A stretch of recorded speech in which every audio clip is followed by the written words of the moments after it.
and welcome back to iProperty Radio with myself, Carol Tallon. You can contact us on social media at iPropertyRadio or email hello@iPropertyRadio.com. Following our LRD theme for this week, we'll continue our in-depth look at the arrangements for large-scale residential developments. And next, I'm chatting to Iain Murray, Senior Director for BTR Consultancy Europe within Cortland Consult. And also we'll be chatting to William O'Donnell, IN2 Engineering Associate Director. So, gentlemen, you're very welcome. Thank you so much for joining us. We've been learning from John Downey about the planning changes that are now in place in Ireland. So, William, we might just head over to you first, because we know that as part of this, these planning changes, there has actually been an update to the guidance for planning for daylight and sunlight analysis. So you might just talk us through that element of the changes. Hi, thank you, Carol. Yes, I suppose one thing I'd like to kind of mention is this kind of the abstract notion of daylight and sunlight that people do kind of talk about, and trying to equate it to something that people understand and realize. And we deal in kind of percentages, 1% or 2%. And in simple terms, what that means is that if you have kind of an apartment, you get more light in. So ultimately what we're looking to do is design the best possible quality of residential space for a tenant. And there's tricks and like shifting balconies, window sizes, all of these things, the massing of the buildings that have the impact on this. And we'll always work closely with the architects and the design team and with the clients themselves in order to ensure best quality in adherence with the guidance. So yes, as you correctly say, the new guidance is out. So the BRE have a site layout planning for daylight and sunlight, a nice easy title, but it does exactly what it says in the tin. So this document has been updated now, just kind of in the last couple of weeks. So it's a document by Paul Littlefair, and there's 4 other authors now this time around, which is Stephanie King, Gareth Howlett, Casimir Ticalanu, and Adam Longfield. So this guidance document has been updated. It's totally to do with the metrics that have been included in the new EN standard. So there's a new EN standard that was brought out in 2018. So the issue that the daylight industry, for lack of a better word, and the designers have had with daylight over the last number of years is the fact that there was a JOR on Atlantic Diamond, which said the cat among the pigeons, and then there was a legal interpretation of technical standards that went so far. And the great thing is people started getting their head around it, and as they got their head around it, we now have a new guidance out. So what we're going to be talking about on the breakfast seminar is what's in this new guidance and how people can address it and understand it, and not be scared of it.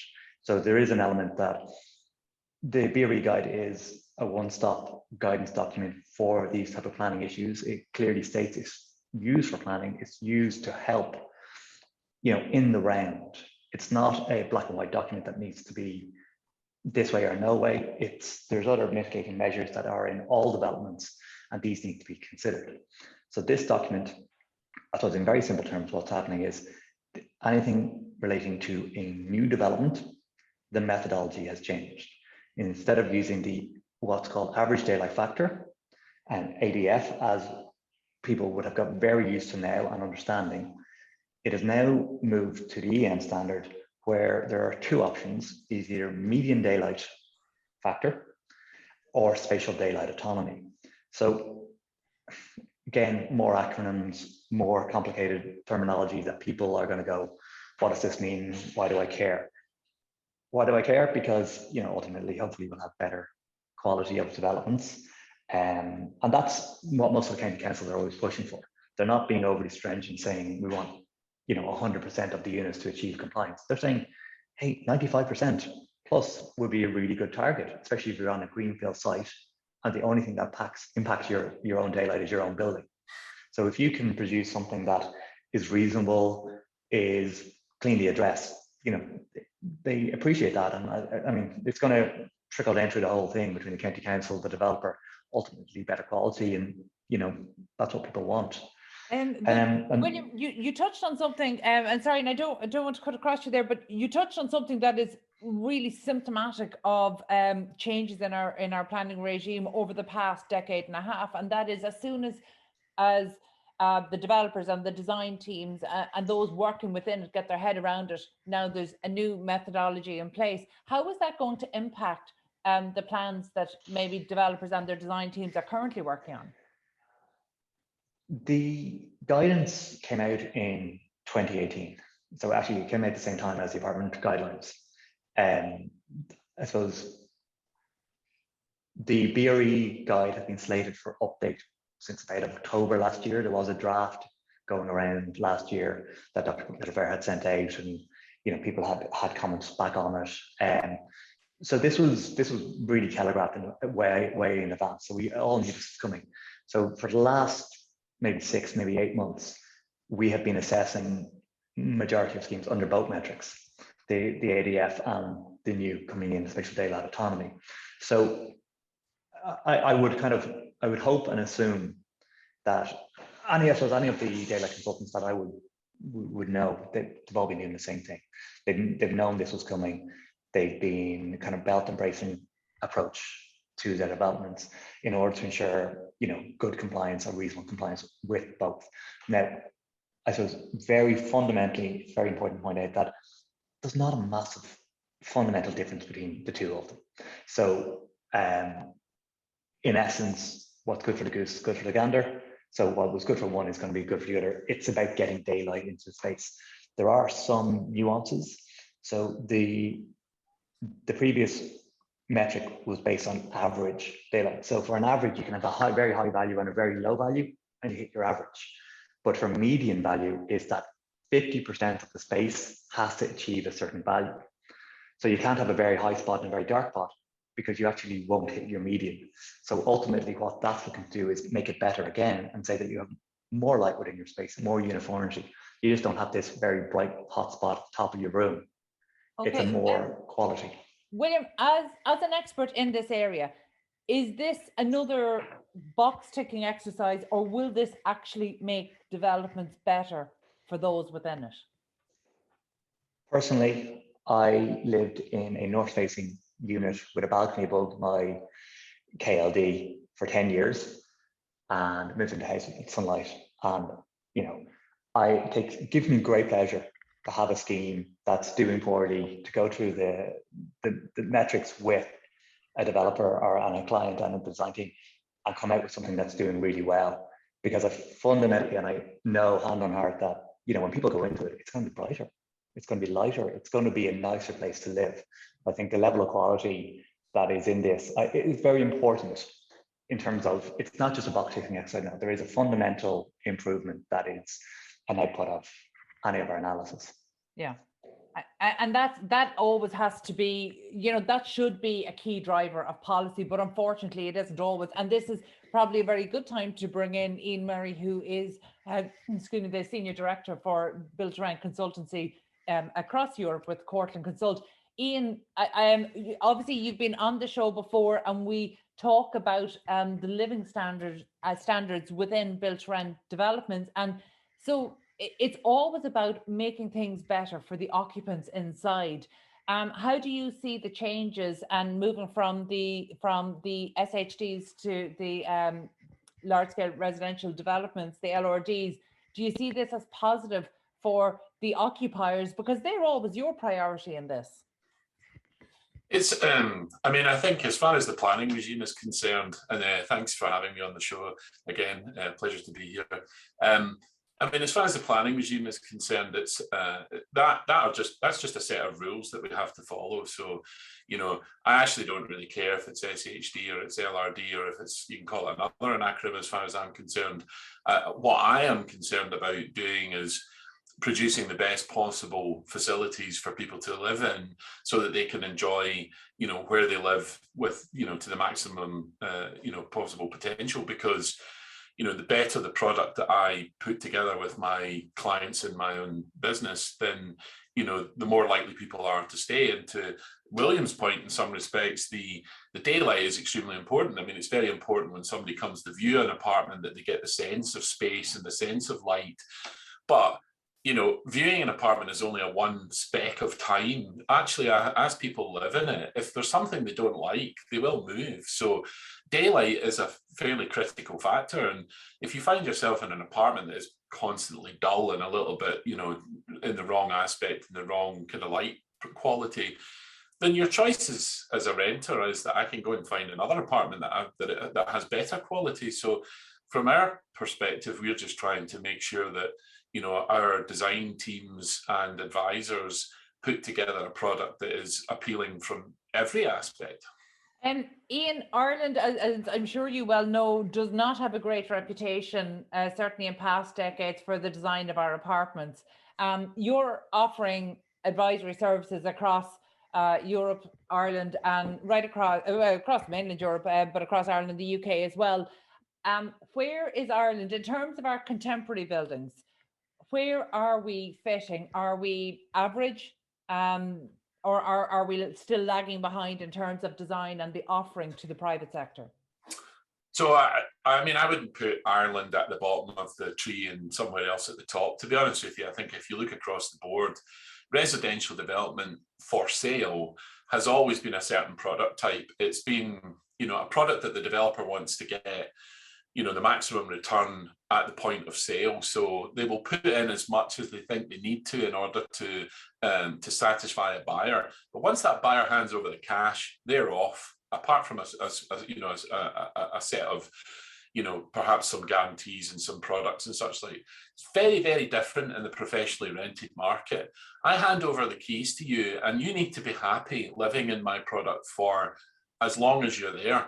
And if you're unhappy in any way, you just hand the keys back to me and go and rent somewhere else. So actually the quality of the rental product, as far as I'm concerned, is better than the residential for sale traditionally has been. So if I take kitchens, for instance, kitchens can look great, but be badly built underneath, and they will not last if they are not well specified.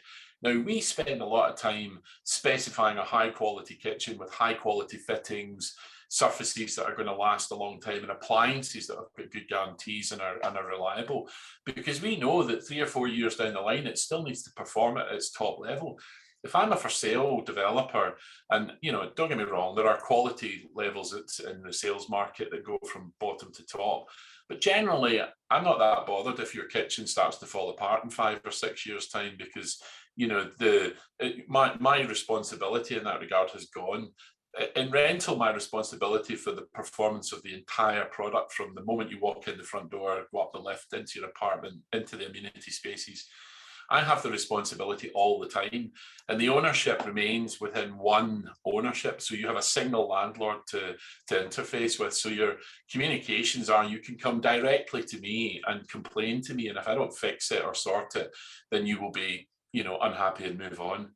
Is that part of the mind shift that needs to change? Now, by the way, I would absolutely defend developers here that most of them actually would be concerned about their legacy. So even when they're developing to sell, they want something good. And to be fair, the good developers in Ireland have been very good at placemaking. Unfortunately, the bad ones have been very bad, and there's a huge gulf between the two. But it is important to say that actually, historically, and we call them developers, but actually historically local home builders in Ireland were very good at placemaking and thinking about it. But I accept you're absolutely right. There's a mind shift change that needs to change across the development community when they're thinking about the life cycle of a project. But that comes back to, again, not offering something at the point of sale, but knowing that you're going to be maintaining it throughout. And that does come down to keeping the tenants happy. Do we know what tenants want? Yes, we do. So I think if you'd asked me that question maybe 7 or 8 years ago, we'd be guessing, because in the European market, there wasn't a particularly mature rental market under single ownership, as what we would call multifamily PRS, built to rent. It goes under several nom de plumes. The US market is massive. Our own business in the US is over 80,000 apartments or homes. look over 150,000 residents. So we know to the kind of nth degree what they want. And in fact, in the US, the body that sort of looks over multifamily can literally tell you to the penny what somebody will pay for a hard surface kitchen counter versus a standard one. Now, we now have evidence within the markets in Europe, particularly in the UK and emerging in Ireland, of what renters are actually saying that they do like and what they want. Now, there's a business in the UK called Home Views. It takes analysis and surveys of all of its renters anonymously. It then produces a report that gives an actual critical factor and measurement of what it is that people are looking for, right from the amenities, the events, the interactions and communications, and ESG. Then does that mean, am I asking the wrong question? Is it not a case of what tenants want then? Is it a case of understanding what they're willing to pay for? So I think there is this conception that what you do is you just create a long list and you put an extra price against everything on the list, which I think is a misconception. I mean, when we talk about disrupting the rental market, we're disrupting it from a PRS market, which is basically a buy-to-let landlord market. So an absent landlord rented to you through an estate agent, and if something goes wrong, there's a convoluted communications process. Build-to-rent, professionally managed build-to-rent is very different from that. Now, we have a whole set of things that we measure, and I think at the end of the day, amenity is one of them. There are fast broadband speeds, telecommunications, app-based communications, keyless door entry systems. The list is long and endless. And the quality of developments is that I would say as a vanilla standard, all build-to-rent has at least most of this stuff baked in. Where it differentiates itself massively is in the customer service provision. And that is really where the build-to-rent sector is focused. I mean, there is a bit of a misconception that it's all about the capital expenditure and the build cost and the rental income. People do not continue to rent at the levels that you ask them to if they are not satisfied that the services and the communication and the customer service they receive is at the top level. And that's a really great point, because as a renter, you're in a position to be much more responsive than 100%. A new homeowner that's signed into a 25 or 30-year mortgage. So Iain, you will be speaking at this LRD seminar that's taking place this Thursday in Dublin. It's an early morning one, and we'll certainly put a link to the Eventbrite page on our website. What's the most important thing? What's the most important message you have for developers and their design team? Well, I mean, at the end of the day, we're really just interested in producing a phenomenal product that we can, people will want to rent, and that they will pay the appropriate rent level for the market, and that we can own and operate at, the most optimum level. And these are a very sort of key balancing equations. It's not just about capital expenditure. It's not just about operating costs, and it's not just about life cycle. It's a blend of all three.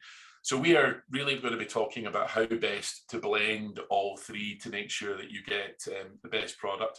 But one of the key takeaways that I really want people to kind of come away from on Thursday with is there has been a fundamental shift in the ESG side of the business, and this long-term whole life cost focus, so that a building is environmentally energy aware, energy efficient, and will last a good period of time. That has shifted massively. And in fact, the rental market is probably going to be more akin to that than the development market for sale, again, because our responsibility lasts a lifetime. Yeah, that's a really interesting one. So I look forward to hearing more about that. And finally, William, before we wrap up, again, what's the most important takeaway that you will be sharing with developers, their design teams, and the construction industry? Don't panic. So things have moved, things have changed again, but it's okay.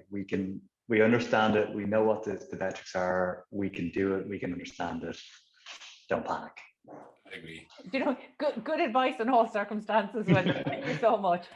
So my thanks to Iain Murray, Senior Director for BTR Consultancy Europe with Cortland Consult, and to William O'Donnell, Associate Director with IN2 Engineering. And again, a reminder that That early morning LRD session will take place this Thursday, 30th of June, and you'll find information on the iProperty Radio website with a link to the Eventbrite page. We need to take a quick break now. Stay tuned.